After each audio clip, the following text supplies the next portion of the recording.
We help IBEW journeyman linemen, utility linemen, apprentice linemen, groundman operators, and linemen stationers. So we know what we do. I'm a lineman's daughter. My father swapped out when I was like 14. We went through all the storms without him. Good stuff I do stand here once in a while. It's pretty tough. Not fun to be without your family ever. Power to the people, right? That's how my 5-year-old daughter goes. So we spend a lot of time with our family, and we even had a surprise party planned for my dad one time. And it's pretty well known that if there's plans or a holiday or any kind of family activity going on, the phone's gonna ring, the storm's gonna come. We just talked about that. They're always on the go. There's no breaks there.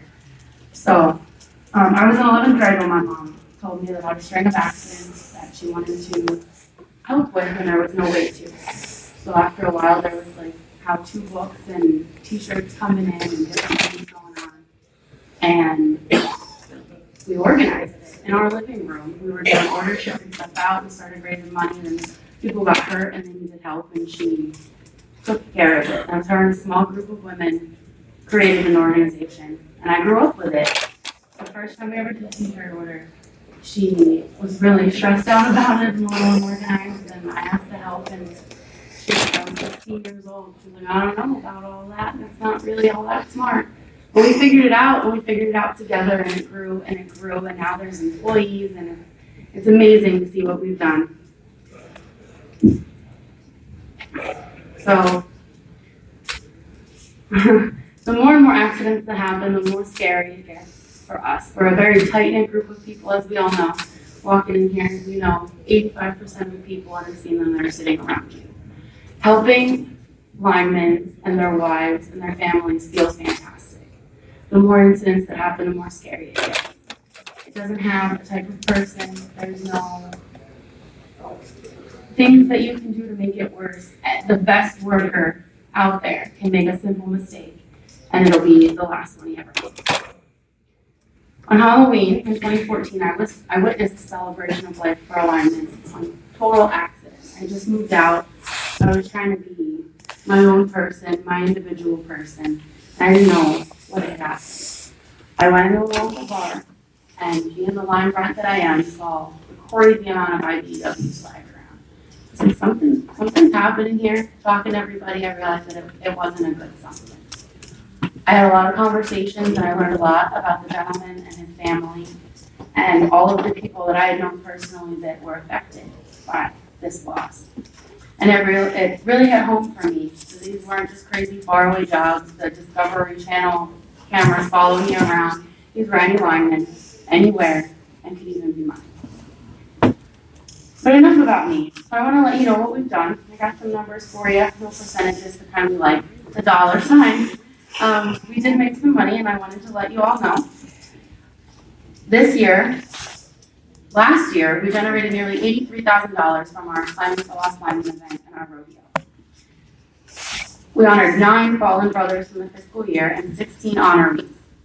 We lost 5, and 2 more recently that will be added to the list. That will be honored this year, which is a beautiful sight, and really suggest that everybody comes out to it. The linemen coming down after hanging the lantern, the widows meeting them, and getting to have those discussions and feel supported, and putting the widows together with somebody that honored their husband is really just amazing. It's amazing to watch. That concludes our Friday night, and our Saturday morning starts the competition. We grow exponentially every year, and I'm extremely excited to see new faces. I hope a lot of you are there, and greet all of our other people. Over at International Linemen's Rodeo, our blue team raised $10,645. That was an amazing job today. Our brothers at Local 1249 held their 2nd annual Beard for Your Brother fundraiser and raised $4,196. They were awesome enough to donate to us. Thank you very much. Next up, Far West Bashland Lineman Supply at Lime Jones, J.O. Matthews, and Buckingham sponsor our 12 Days of Christmas, which is a silent auction that we do online, and all the proceeds get donated to NSUJL. They donate some really cool stuff, and all gets auctioned off, and we raised $3,460 for that one. Another group that likes to do some cool stuff for us is PP&L. They have a good catch program, so anytime that there's a near miss or a good catch, they put a couple bucks in an account, and every year they donate that account to a nonprofit of their choice. So our brothers in the Susquehanna and Central region chose us, and that came in at just under $3,000. That's a whole lot of safety. Another team I'd like to thank is Service Electric and Jody Shea for their safety awareness kickoff this year. Between the 4 events where all the employees met, they pledged $62,000 in employee contributions. So that's a really, really great help.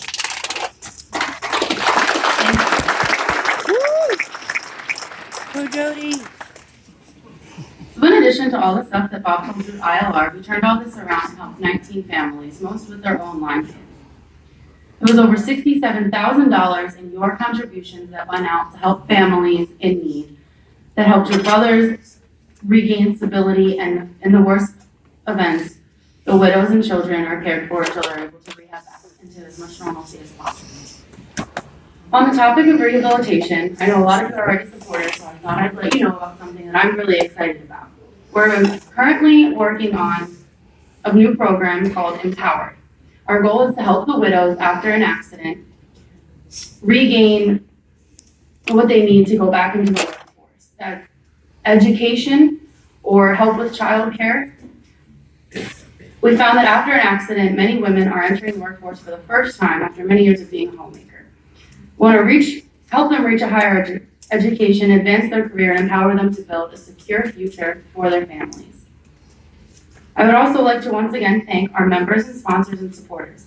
I know our associate members are here, so I wanted to let everybody know who our big fans are. I'd like to thank the following local unions: 2, 6, 9, 18, 44, 47, 51, 53, 55, 66, 71, 125, 126, 196, 220, 222, 245, 304, 369, 459, 606, 659, 714, 738, 769, 816, 876, 1002, 1245, 1319, 1393, 1439, 1464, 1523, 1933, and 2150. It's a great help, guys. Thank you so much.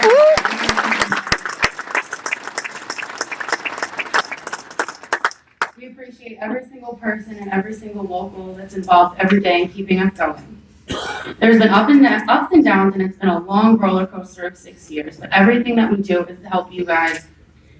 We do this for the brotherhood. We do this for you. And of course, if you have any questions or ideas, we're here and we're in our booth. We're contactable at any time. Lastly, I would like to personally thank each and every one of you for all that you do, for providing safety regulations, proper PPE, and proper training, and ensure that everybody's parents and family members get home safe every day, including mine. My father, my uncle, and a lot of my friends are safe because their union provides them with what they need to get the job done safely. If we had to close the doors at the nonprofit because there was no deaths or injuries to help with, that would be it. That would be just fine with us. Our ultimate goal here is safety. So I had a wonderful time speaking with you today, and I hope to see you guys upstairs. Thank you.